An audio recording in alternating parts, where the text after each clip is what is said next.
안녕하십니까. 정과장의 시사대한중앙입니다. 중고차 허위매물 사기, 이것이 기승을 부리고 있는데요. 오늘은 이 사기꾼들에 대한 처벌, 그리고 피해자들이 환불을 받는 방법에 대해서 알아보도록 하겠습니다. 얼마 전에 유튜브 차나두에 이시안 씨가 허위매물 사기를 친 가해자를 찾아가서 환불을 요구했다가 폭행까지 당하는 사건이 유튜브에 올라왔는데요. 이거랑 거의 비슷한 사건이 이전에도 있었습니다.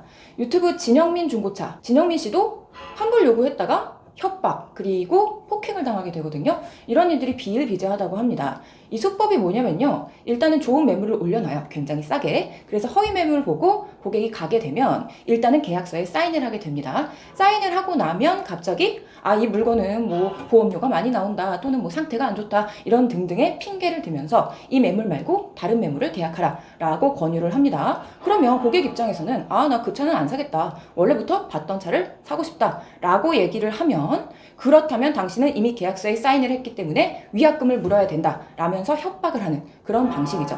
이거를 업계에서는 소위 계약방이라고 부른다는데요. 이 계약방 같은 경우에 어떤 처벌을 받게 되는지 알아보도록 하겠습니다.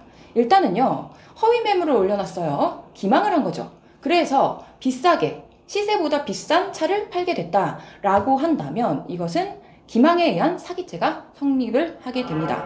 이 사기죄에서 사기 피해 금액이 얼마가 되냐? 비싸게 판 가격 빼기 원래 시세 가격, 이게 사기 금액이 아닙니다. 왜냐하면 이 사기에서 만약에 이 차가 사고가 있었다라든가 뭐 부품을 정품을 사용하지 않았다, 기타 등등 때문에 가격이 매우 저렴한데, 저렴하고 하더라도 이런 사실이 있으면 차를 사지 않았을 것이다, 이런 점이 인정이 되기 때문에 차 가격 전체가 사기 금액으로 인정이 됩니다. 그렇기 때문에 10년 이하의 징역, 사기죄의 처벌을 피하기가 어렵고요. 그리고 이분들이 계약방을 하는 과정에서 협박이나 폭행이나 뭐 이런 것들을 하는 경우가 있는데요. 이런 것들도 당연히 다 처벌이 되는 겁니다. 이 협박에 있어서는요, 만약에 내가 너를 죽이겠다, 뭐 이런 협박을 하는 분들도 있다고 합니다. 그게 아니더라도 너 이거 계약 위약금 엄청나게 내가 청구할 거야, 이것도 협박이 될 수가 있습니다. 해악을 고지한 것이기 때문에, 구체적으로 발생할 수 있는 해악을 고지한 것이기 때문에 협박죄도 성립을 하기 때문에 처벌 수위가 매우 높을 것입니다.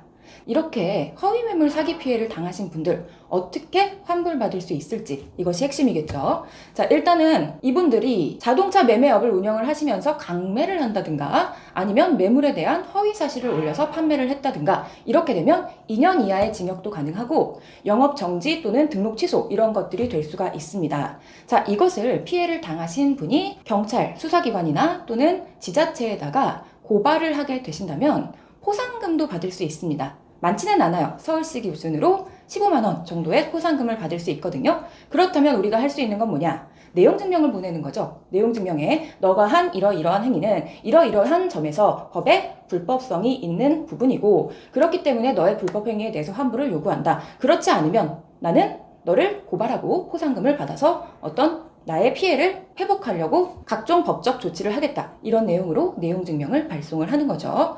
계약방을 하는 사기꾼들은 피해자가 법을 잘 모른다는 점을 이용해서 내가 너한테 위약금 청구할 거야, 이렇게 얘기하지만 법을 잘 아는 피해자는 오히려 더 당당하게 대응을 할 수가 있습니다. 그런데 상대방에서 이렇게 적반하장으로 나오는 경우도 있어요. 어떤 경우냐? 너가 나한테 고발을 하겠다라고 나한테 해악을 고지한 게 그것이 협박이다, 네가 나를 협박했다, 이렇게 적반하장으로 나오는 경우가 있는데, 이 경우에도 내가 피해를 당한 게 확실하기 때문에 피해를 당한 거에 대해서 내가 정당한 법적 대응을 하겠다라는 것을 사회상규에 어긋나지 않는 방식으로 통보를 했다라고 한다면 이것은 협박죄가 성립되지 않거든요. 그렇기 때문에 변호사를 통해서 합법적인 내용의 내용증명을 보냄으로써 이분들을 압박할 수가 있고, 그렇게 하면 환불이 되는 경우가 많습니다. 그리고 만약에 등록을 안 해놓고서 중고차 매매업을 운영하시는 분들이 있거든요. 이분들은 더 심해요. 처벌이 3년 이하 징역까지도 가능하고요. 당연히 이거에 대해서도 포상금이 있습니다. 포상금 좀 더 높거든요. 서울시 기준 30만 원입니다. 그렇다면